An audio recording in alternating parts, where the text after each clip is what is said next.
Bobruski will throw it in the chat room, or someone in the chat room will tell us who that is. But Isaiah Swerve doing that moonsault off of Riker was awesome. That shit was sweet. He's very, very, very entertaining in that ring, and I'm wondering what they're gonna do with him. He was on 205 Live for a little bit, had a little stint there. They haven't had a match on Raw, so I'm wondering what they're going to do there with Isaiah Swerve Scott. And also what Bob Ruski says is the Fashion Police can also just get the crowd going. So, Do you know who Wesley Blake is with? No, I do not. Cutler. Sarah from the Tough Enough on the USA. Right. The one that won. Steve Cutler. Thank you, Bob Ruski. Yeah, I appreciate that.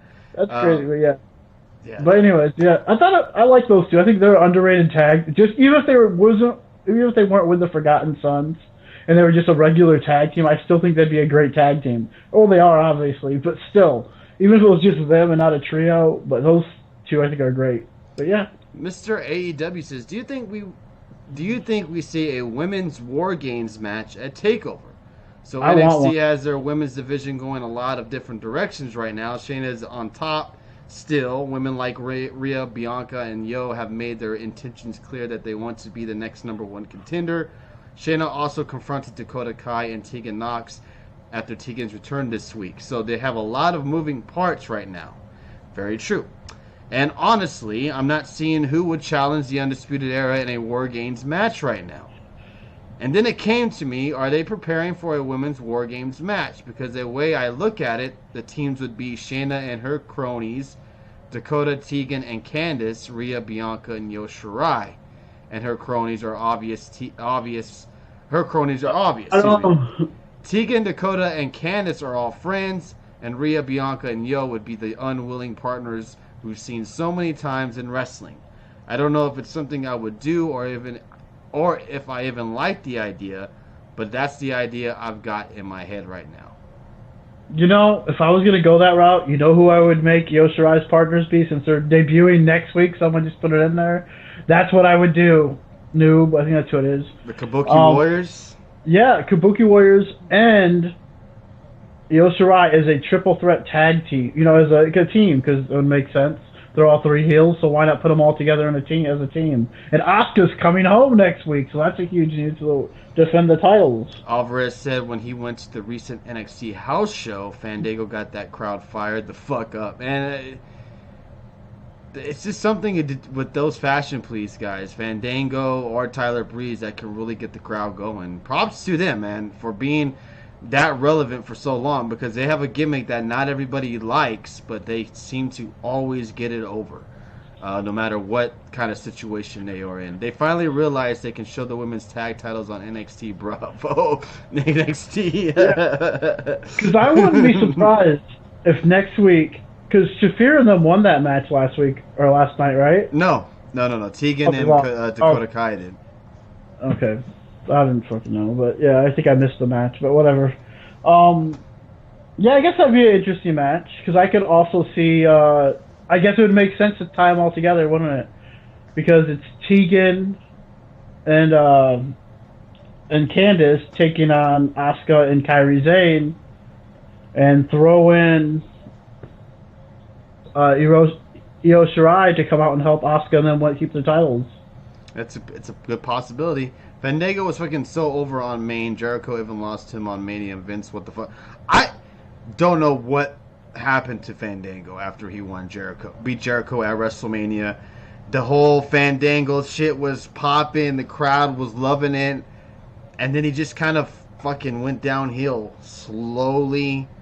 Each month, you barely saw him on TV anymore. I don't know if it's because he was injury prone. They just couldn't figure out what to do with him. That seems to be the big issue. They didn't know what the hell to do with him. Put him with Summer Rae. They put him with all these different acts, and it just never worked. Was he with Lana, too? Nah, maybe. Who knows? We had Angel Garza take on Jack Gallagher last night with Leo Rush on commentary, and it looked like last night was a kind of a sort of a future feud in the making we got last night, with Angel Garza kind of not calling out, but really had his focus on Lio Rush and that cruiserweight championship. Your thoughts, Dave, on a potential Angel Garza and Lio Rush feud? I'm sure it'll be good, but I thought, wasn't there a match last week that was supposed to determine who? Wasn't it Gulak and somebody last week for no one contender shot at him? I don't know. I thought someone already won that.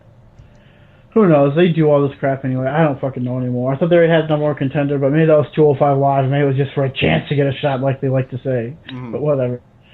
But yeah, I mean, it's interesting to see why they start calling 205 Live NXT 205 Live since it's the NXT Cruiserweight title. But whatever. Yeah, I mean, it would be interesting. Anyone, heck, they got a whole roster full of guys that could face Lio Rush. And I like the idea of someone else that we haven't really seen a lot of. You know? And that's the big thing I like about this. And they did say, I know people don't watch 205 Live, but they did say last week on 205 Live that more people, because Drake said him and Regal reached an agreement where more NXT guys who are under the 205 weight limit will start coming over to 205 Live, like sharing talent. It looks like the 205 or the NXT Cruiserweight Championship is going to be defended on NXT television or pay-per-views. So, yeah, it would make sense for them to have cross-talent on the show on 205 Live. I switched to the match right where the pants came off. Moment of the night, nothing else to fucking see. So it's Bob Ruski talking about Angel Garza. Angel Garza is a hell of a talent. I think I even saw Ryan Satin, I believe. And, everybody feels about Ryan Satin saying that he might be a future world champion in NXT. I don't know about that, but you never know. It was Layla, says Truth and Loyalty, that was teamed up with Fandango. We might see another shocking heel turn like we witnessed from last night when Balor attacked Johnny Wrestling. Just have the Kabuki Warriors attack Candice LeRae next week. Well, the Kabuki Warriors are pretty much heels now. If you wanted to have something shocking, maybe someone turn heel and join the Kabuki Warriors. But yeah, it's going to be interesting to see how the Kabuki Warriors do next week. And speaking of them, they will be on the show next week taking on Dakota Kai and Tegan Nox for the women's WWE Women's Tag Team Championship. The Tegan Nox and Dakota Kai defeated Jessamyn Duke and Marina Shafir, who are still stale and bland and need so much work still.